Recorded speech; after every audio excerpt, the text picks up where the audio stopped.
Nung nakarang buwan nga ay pumunta kami ng Lobo, Batangas ng pamangkin ko. Kung napapansin nyo ay mahaba pa yung buko dyan at dito nga alas 3 ng madaling araw ay nagprepara kami para sa pupuntahan namin. Yun no, tamanggana lang.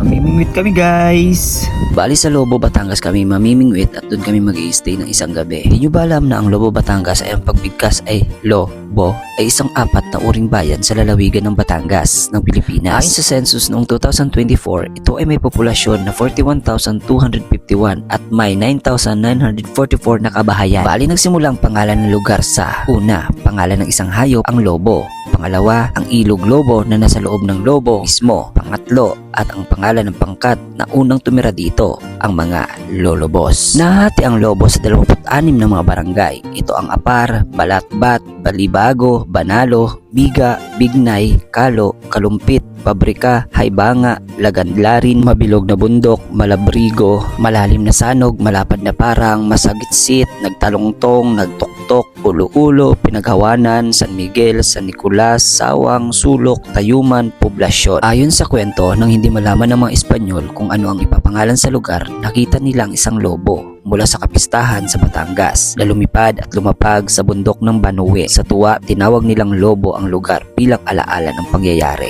O siya, hanggang doon lang muna yung masishare ko sa inyong kwento about dito sa lugar na pupuntahan namin, ang Lobo, Batangas. Andito na pala kami at kung makikita nyo ay napakagandang aliwalas ang bumungat sa amin. Hindi, joke lang, ginising ako ng pamangkin ko dyan para masilayan ko kung gaano nga ba kaganda ang lugar na pupuntahan namin. Dito nga napalingon ako, ang ganda ng gusali ng nakita ko rito, nasa taas siya ng bundok. Ayun o. Yo guys, nakarating na kami dito sa may sa beach sa Batangas. Mamimingwit kami. Dito pa yung pamangking ko.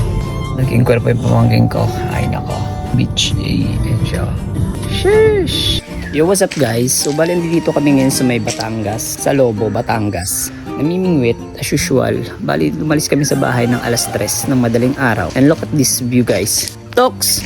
Toks! Toks! Mamingwit ka na! Lapit na ng isda oh. Hagisan mo! Yan maganda hagisan. Yan mo naman yung mga isda dito. Lalapit lang. Grabe. Parang may humahabol atas mga isda na to ah. Ang dami oh. Dito ay nagprepara na ako ng makakain namin kasi nga yung pamangking ko ay namimingwit na siya. Ako dito ay pagod pa ako. Nakaramdam pa ako ng pagod dahil sa biyahe namin na medyo 6 hours ata yung biyahe namin. Mula Las Piñas hanggang dito sa Batangas. Dito ngayon nasorpresa kami lahat kasi nga may nakita kaming dolphin. Ay may nakita ng pamangking ko yung dolphin at tinawag niya agad ako para mabidyohan na actual yung mga dolphin dito. Grabe, unexpected talaga yung pangyayari. Kung kita nyo naman sa masusum natin, ayan naman talaga, kitang-kita yung dolphin na tumatalon at parang naninibo sila ng mga isda dito. Kasi nga, bawal yung lambat, bawal yung pana, at bawal yung dynamite fishing. Kalaunan nga, kakabingwit ng pamangking ko, may nahuli siya ditong baby eel. Tingnan nyo naman, napakaliit. Syempre, pinakawalan rin yan. Unexpected nga yung pangyayari kasi nga kakain na lang kami dito. Binigyan pa kami dito ng Gravis Yamaha team ng spaghetti. Bali, dito pala napili nilang mag-rides at dito mag-stay. Pagkatapos nga namin mag-asikaso ng mga pagkain namin at ito na nga, kumain na kami dito. Syempre dalawa lang kami. Ay hindi, may kasama kami dyang pusa. Pero hindi sa amin yan ha. Sumama lang sa amin dito kasi nga gustong kumain at humingi ng pagkain dito sa amin. Pagkatapos nga namin kumain, may nakita ko ditong nagpapalipad ng drone. Si kuya nga pala, yung team Gravis ng Yamaha. Nagpalipad siya ng drone para may documentary sila sa pag-alis nila dito sa lugar na ito. So guys, mamimingwit tayo ngayon and kasama natin yung pamangkin ko. Alas 3 na mamimingwit kasi kanina nilalamig ako.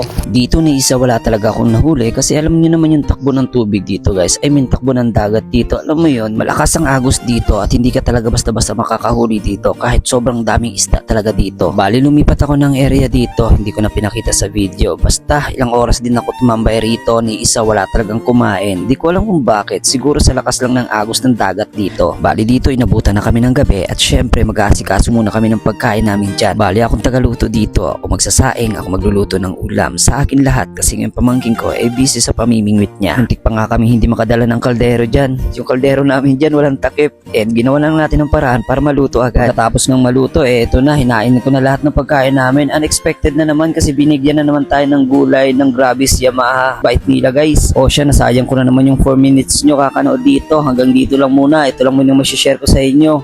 Salamat sa panonood. Bye bye.